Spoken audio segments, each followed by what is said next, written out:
The Hoyer Pro Journey is a 340-pound weight capacity active lift and is part of the Hoyer Professional Series lifts. Before using the Journey, please read and review the operators and users manuals that come with the lift. The Journey, as I said, is an active lift or a sit-to-stand lift and is involved in active transfers where your patient or resident actively participates in the transfer.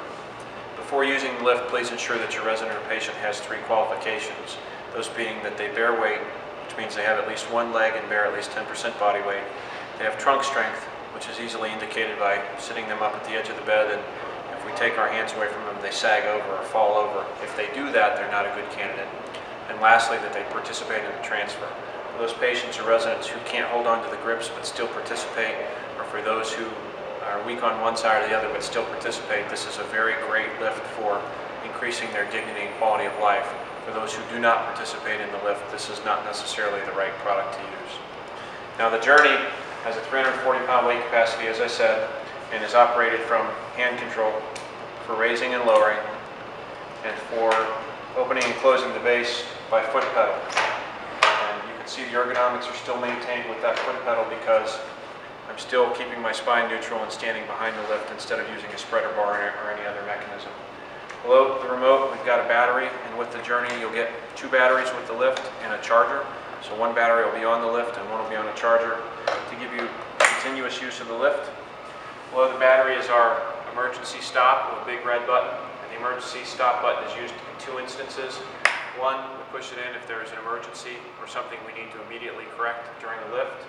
And we simply push it in to disengage the lift and then turn it to the right, and it'll pop back out to re-engage. The other time we would use this is when we're turning the lift off to save the battery. By turning it off, the lift won't drain, the battery won't drain, and we'll have longer lift life. Turning it to the right when we're ready to use it ensures that we're ready to go. Below that big red button, there are two indicators with an up and a down arrow. We can use the tip of a pen and push in lightly on each one of them to raise or to lower the lift if for some reason the remote stops working, but we still have power to the battery, or to the lift rather, the battery still has a charge. Below those two indicators, the last thing on the bottom of the control box is the battery meter, which gives us an idea of how much battery charge we have left. And it's like the fuel gauge on our car, full, 3/4, half, quarter. When it gets down to a quarter, there's a picture of a power plug indicating it's time to charge the battery. And if we get below that quarter, it says the word stop, letting us know that there's not enough charge to complete a safe transfer. Now, below those, I already talked about the foot pedals that will allow us to open or close the legs. In addition to that, we have wheel locks on the backs of both of the rear wheels. The only time we engage the wheel locks is when we're parking the lift for storage, when we're done using it. We do not lock the locks for transfers from chair to bed. We do not lock the locks from transfers bed to chair. As I said, we simply lock the locks when we're ready to transfer it. Now, moving forward to the front of the lift, there's an emergency descent lever where my right hand is, and the emergency descent is used for instances where we have a patient or resident in the lift, we're completing a transfer and something happens that shuts the lift off. And rather than manually trying to lower them, we can simply pull this lever up, and by doing so about a ½ inch, as long as there's weight on the cradle, it'll lower itself back down. Normally speaking, we can replace our battery or replace our remote, but in those instances where nothing works, we can use that emergency descent. The cradle on the Journey is unique in that it's adjustable for our different patient and resident sizes.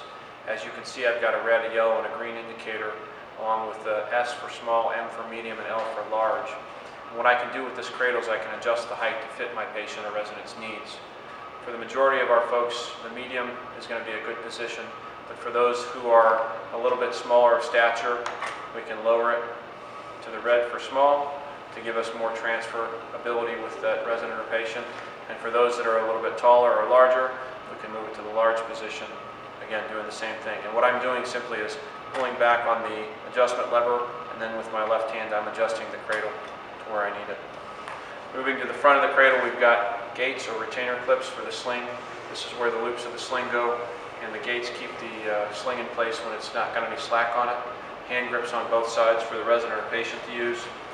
And the adjustable knee pad or calf strap is simply adjusted by lifting the lever on the mast, raising it up so that we can then lower or raise depending on what we need to do. Likewise, there's a calf strap built in. The The cap strap is designed to be used every time we work with a patient or resident. We're simply going to put that behind their legs. There's a divider built in so we can separate each one, and we can adjust that for snug fit. Of course, we're going to have our resident or patient put their feet on the foot plate and get to a comfortable position before we complete our transfer. There are 2 slings that are available and used for the journey. First is the Deluxe Standing Sling. The Deluxe Standing Sling is labeled just as all the other Hoyer Professional Series slings are, with a big arrow pointing up and the word outside printed on it so we know the label goes away from the patient. It's also got an indicator showing how the sling is properly used, as well as sizing and laundering. On the inside of the sling, we have non-skid material so that when we put it in place it won't adjust, and a simple belt connection. When we put this sling on, we put it at solar plexus height, not at waist height, but rather at solar plexus height. We want to ensure that it's snug fit, 2-finger rule for comfort, and then bring our arm straps in place. And the color indicators on the arm straps are simply so that we ensure proper connection on both sides of the lift. For those patients or residents who were unsure about their weight-bearing capabilities, we also have the transport sling, labeled just like the Deluxe Standing Sling with a big arrow up, the word outside printed on it, indicators for how it's properly used, sizing, laundering, the same configuration on the inside with the non-skid material and the belt. The big difference between the transport sling and the Deluxe Standing Sling is the transport sling has leg straps, which will give you a little bit of support that those questionable residents or patients might need.